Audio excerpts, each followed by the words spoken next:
This week on ANN, Adventist Health and Murrieta University participate in a bicycle donation to boost physical activity in Mexico. King's Kids, a program for children in the South Pacific, celebrates 100 episodes. And later, an Adventist filmmaker supports a jungle school with only social media funding. These stories and more coming up.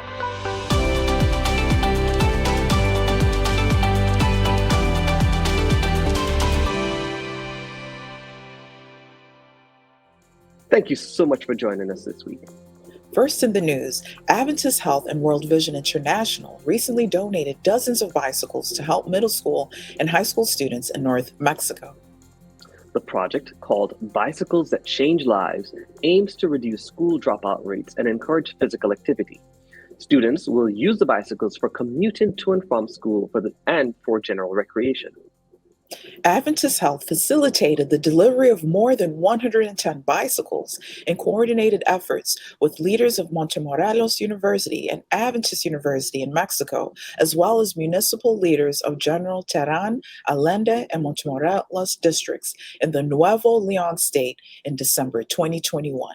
An additional 250 bicycles will be delivered this month, with 5 more deliveries planned throughout the year. Representatives from the health and education sectors of the Mexican state government, Montemorelos University, municipal mayors of each region, and the Seventh-day Adventist Church in North Mexico attended special events to mark the distribution of the first bicycles.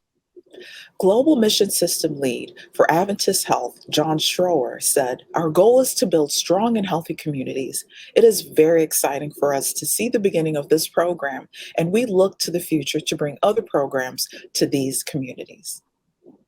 To qualify for a bicycle, students must be enrolled in the current school year, have limited resources, have no other means of transportation, have a history of good school behavior, and meet a specified grade point average during the last school period. The recent Adventist Health donation included a 26-foot cargo truck provided by Adventist Health Rideout that will facilitate distribution of the bicycles, as well as medical supplies for Adventist Health clinic partners throughout northern Mexico. An Australian-produced children's show that has brought the story of Jesus into the homes of thousands of families around the world is celebrating its 100th episode. The King's Kids will celebrate the milestone with a special premiere of the 100th episode next Friday evening, February 18.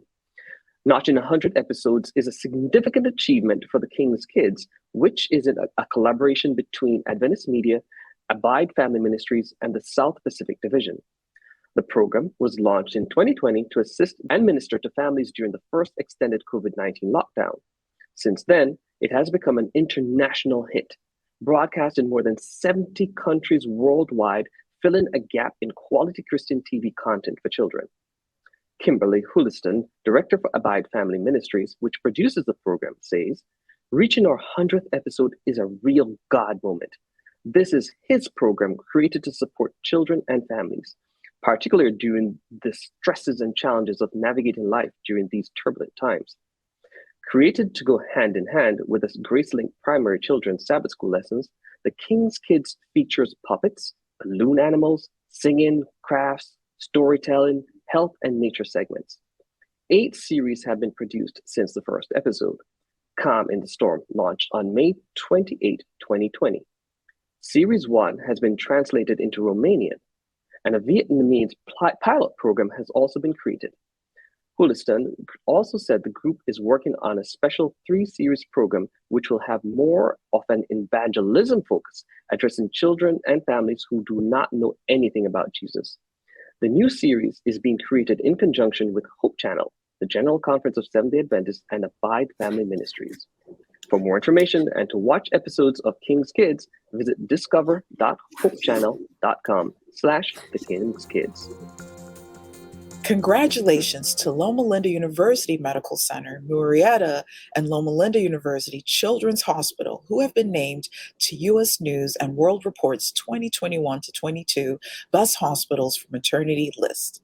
The report highlighted their national ranking with low rates of newborn complications, early deliveries, and C-section rates. Jennifer Ross, Director of Perinatal Services from Loma University Medical Center, Murrieta, said their team is honored to be acknowledged as one of the best maternity care hospitals in the country. She said, "We have talented and dedicated staff who enjoy serving our growing community every day and will continue to ensure our patients receive the best possible care and outcomes."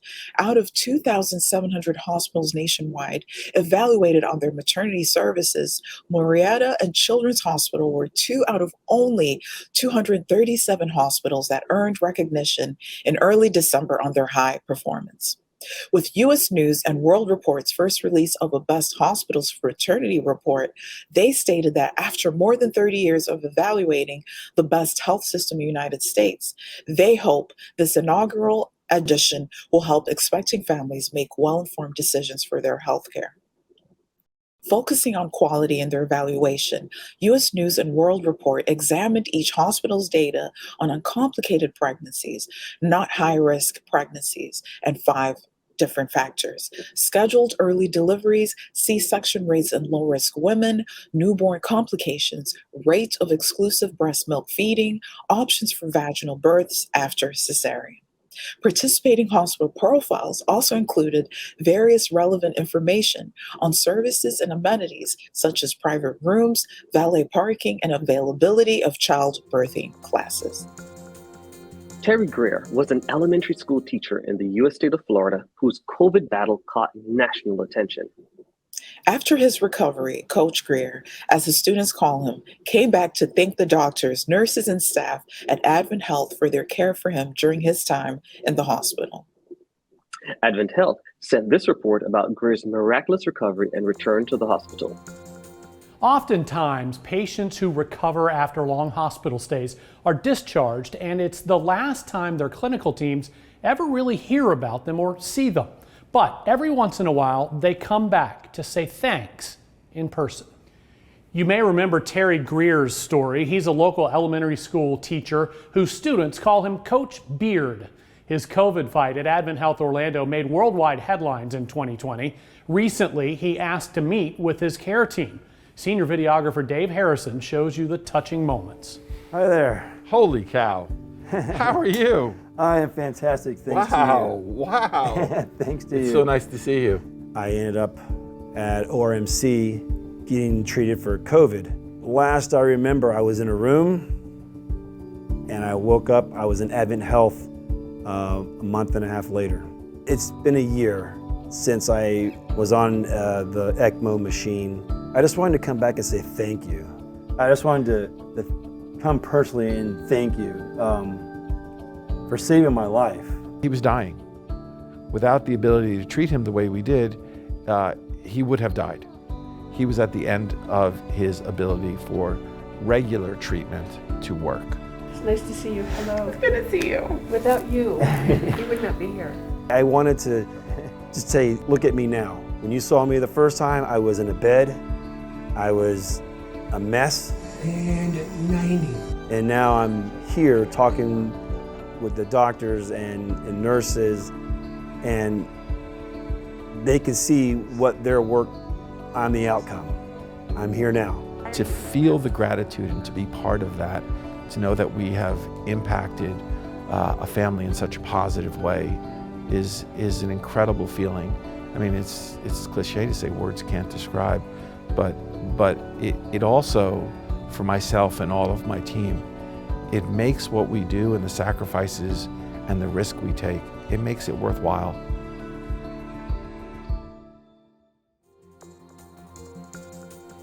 Coming up, a filmmaker from Philippines makes a big impact. We'll be right back after the break.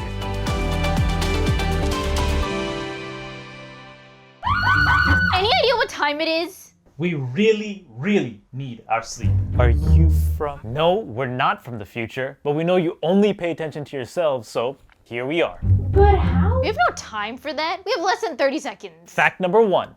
Adults need 7 hours of sound, restful sleep to keep their immune systems healthy and to fight viruses. And today, right now, is the single most important thing you can do to keep yourself healthy.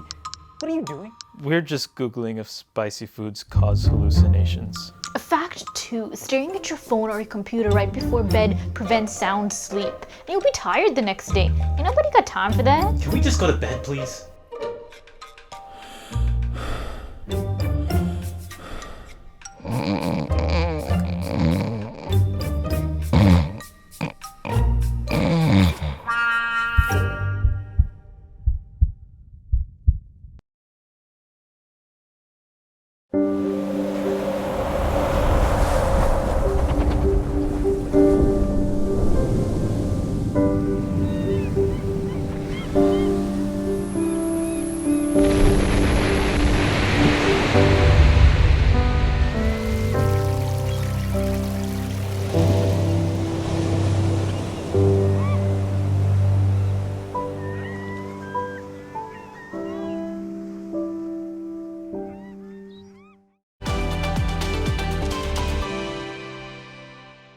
Welcome back.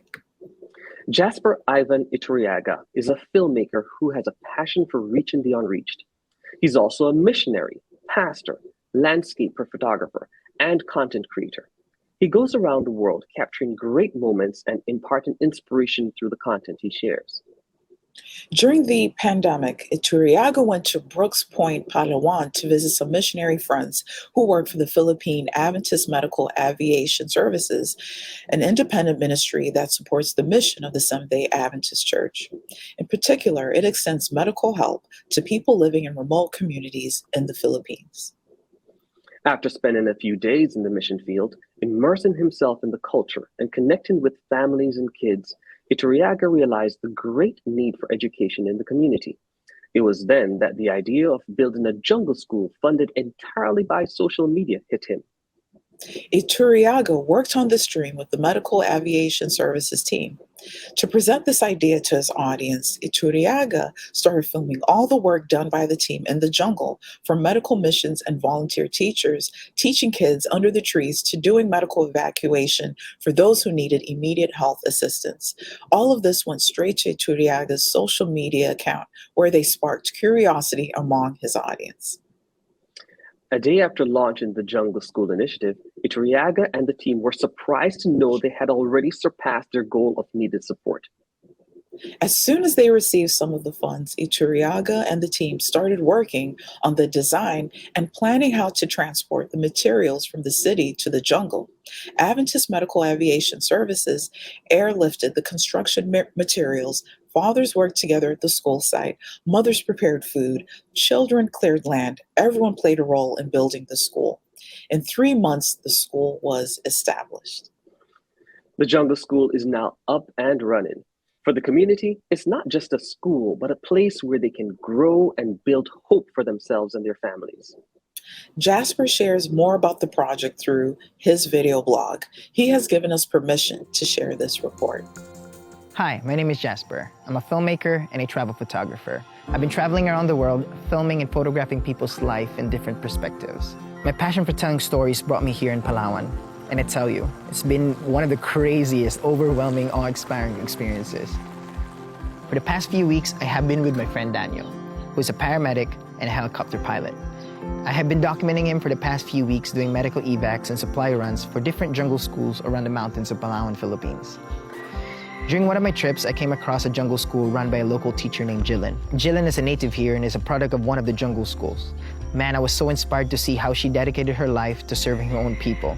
I mean, she could have gone the other way and chose a greener pasture, but she looked back and did what is best for her people. The school? It was not the kind of school you might be thinking of, but the children there, oh man, they value the place because they learn so much. They grow, they meet friends, and they learn from teacher Jillian. I'm gonna make a separate vlog about her soon, so please don't forget to subscribe. After a visit to the jungle school, we went back to the hangar, had our dinner, and boom, it dawned on me. Why not make a school fueled and supported by social media? So I talked to the organization I'm with called Philippine Adventist Medical Aviation Services, and they told me there's a village that is really interested to have a school. When we got there, we provided medical and dental care for the community. We distributed food for the families. We also provided some slippers for the kids. Children there go up and down the mountains, crossing rivers and marching in muddy landscapes barefoot. I'm not sure how these kids can bear the rough mountain surface, but I tell you, they have the most genuine smiles despite all the things they don't have. With all the things we brought them, I know it will not be enough. Looking at these children's faces, their smile hid a greater need. These kids are growing. They need a foundation that will support them as they mature, and these kids know it. They know exactly what to do. The problem is the nearest school takes hours and hours of walk to reach. This reality hit me big time, and I was impressed by the idea that there needs to be a way to make school closer to home. I know this sounds crazy, but I felt this urgency in my heart that we need a jungle school right here, right now, in this village. For me, it sounded impossible and a little bit too ambitious, but the village wanted it. And we already had 2 teachers who were ready to be deployed, and all we need is a building. So I opened this idea in my Instagram and posted a GoFundMe account. This will blow your mind. In less than 24 hours, we achieved our goal. We even overreached our goal. Crazy, right? This video is supposed to be a fundraiser video, but I guess this will end up as a thank you video. Guys, thank you so much for helping out. In behalf of the village, the team, the kids, thank you so much for supporting this cause. I never thought this will be possible, but you guys made this possible. It is because of you that we are actually starting a social media funded jungle school. The money will cover the school building and a year's stipend for 2 volunteer teachers. Other funds raised will go towards the maintenance costs, supplies, feeding the kids, medical and dental missions for the community. I know we've already met our goal, but if you still want to donate, we still want to make more and more jungle schools just like this. Pamas has already built 3 different jungle schools around the mountains of Brooks Point. We can still help them by providing them solar panels, laptops, and even printers for these teachers. If you want to be part of this movement, please visit our GoFundMe account or send me a direct message. I can't wait to start this school. I can't wait to see the kids running to the school, smiling, singing, listening to the teacher, learning a lot of things. This is the first ever school in this village, and you guys get to be part of this. How awesome is that? We can't cure all the problems here in the mountains, but we wanted to ease our indigenous friends' pain just a little bit. I wanted to bring hope to the children here and give them opportunities to have a better future. I can't do this by myself. We need to do this together for the kids and for the future. Thank you guys for listening to this vlog. This will be just the first jungle vlog that I'll be making. I'll be making more of these stories around the jungles of Brooks Point, Palawan. So please subscribe, watch out for the next episode, and see you next time.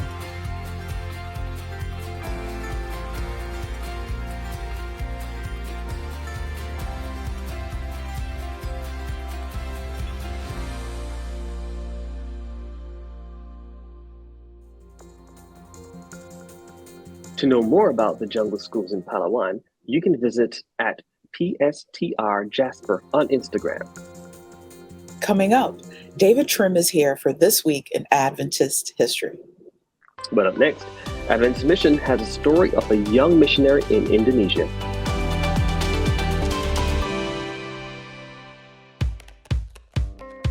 We may look, pray, read, think, worship, sing, and share differently, but we all look forward to the Sabbath, and we all look forward to the future when Jesus will come again. With this message in mind, we arrived at a core component for a new identity system, the creation grid, a simple 7-column structure for layout.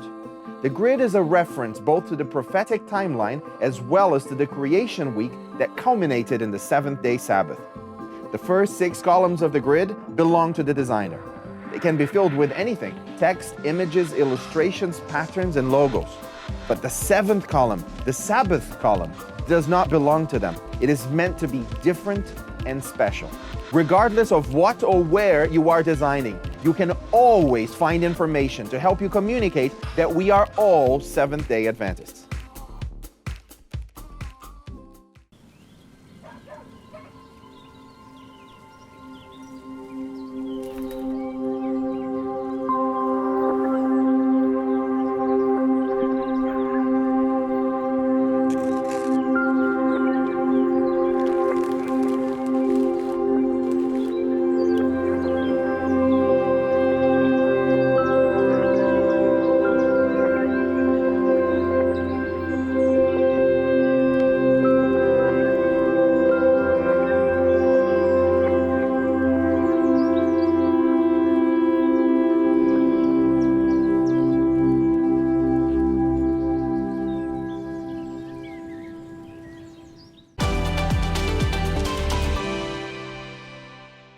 Welcome back.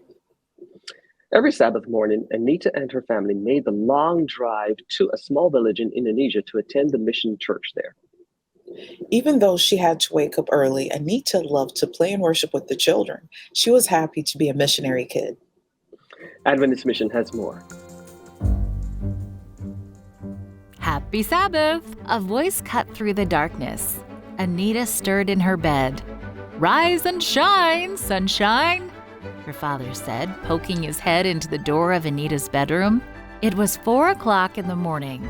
Anita's eyes popped open. It was time to get up. After breakfast, Anita put on her favorite Sabbath dress.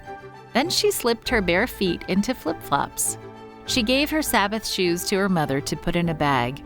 Now she was ready for the trip to church. Anita climbed into the back seat of the family's white van. Her father slid behind the wheel, and Pastor Kamu took a seat beside him. Anita's mother sat with her in the back, and they were joined by 5 university students. Nearly every Sabbath, her parents traveled to new churches in Indonesia to speak about Jesus. At 5 o'clock, the van left the campus of Mount Klabat University, the Seventh-day Adventist school in Indonesia, where Anita's father and mother were teaching as missionaries. The sky was dark, and few cars were on the street. But her father still had to be careful as he drove. He steered around sleeping dogs and sometimes had to stop for cows that were crossing the road. Anita slept on her mother's lap. About an hour and a half later, Anita awoke as the van came to a stop. She liked this part of the trip to church. She and the others boarded a small motorboat, and soon they were cruising on the ocean. Anita looked across the dark blue water. Light was just beginning to crack on the horizon as the sun rose. Warm, humid air rushed against her cheeks as the boat navigated gentle waves. After an hour, the boat docked on an island, and the group transferred to another boat for a 30-minute ride. Then they landed on yet another island, dotted with coconut trees amid a lush green jungle. Anita was glad that she had worn her flip-flops and not her nice Sabbath shoes, because she liked feeling the mud between her toes as she walked along the trail. About 45 minutes later, Anita saw a small village with a Seventh-day Adventist church. Sabbath school would begin soon, and the church was already crowded with people. The people greeted Anita and the others with delight. Grandfathers and grandmothers smiled broadly. Fathers and mothers beamed with joy. They were so happy to welcome the visitors. They knew that it had taken effort to reach their village. Little children waved excitedly at Anita and clustered around her. A little girl ran up and pinched the white skin of Anita's arm. A little boy nervously reached out his arm and tugged on her red hair. The village children had brown skin and black hair, and this was their first time seeing anyone who looked like Anita. Inside the church, her mother pulled Anita's Sabbath shoes from the bag, and Anita slipped them on. Now she felt ready to worship God. Later that afternoon, Anita put her flip-flops back on for the long trip home. She was tired, but happy. Every Sabbath, the long trip to a new church was an adventure. Best of all, every Sabbath, Anita got to worship God. Anita liked being a missionary kid. This story happened nearly 40 years ago, but missionary kids today still make adventurous trips to church thanks to your World Mission offerings.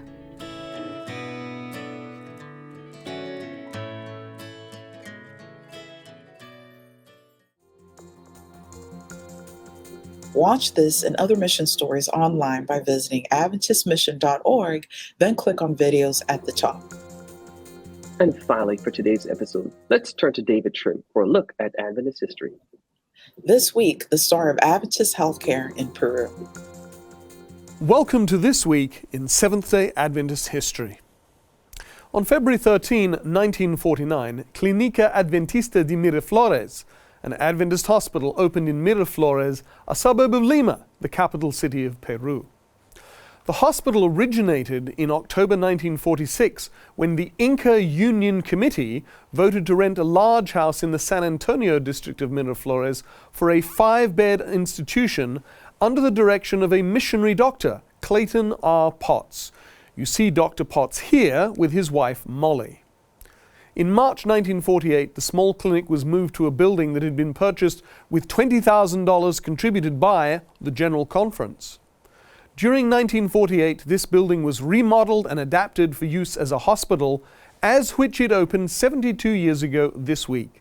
Today, it still operates under the name of Good Hope Clinic and is a hospital with 111 beds, which in 2020 treated 158,000 patients.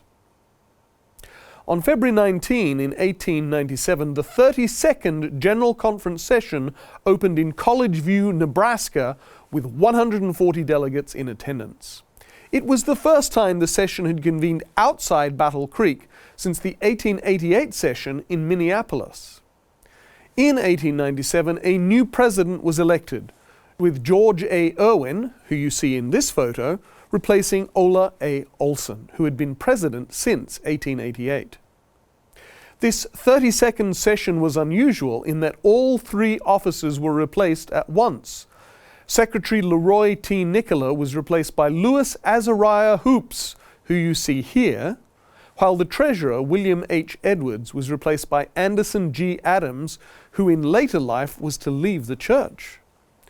Edwards and Nicola had both served 4 years in their offices, and their successors, Hoops and Adams, likewise were elected to 2 two-year terms. This turnover in 1897 reflected increasing concern about the direction of the church's foreign mission program, and calls were made at the 1897 session for organizational reform. However, Irwin's administration was somewhat ineffective. Not until 1901 was the church reorganized in the interests of worldwide mission at the famous 34th session. And that was this week in Adventist history. Thanks for watching ANN. Join us next week for more news from the headquarters of the Seventh-day Adventist Church.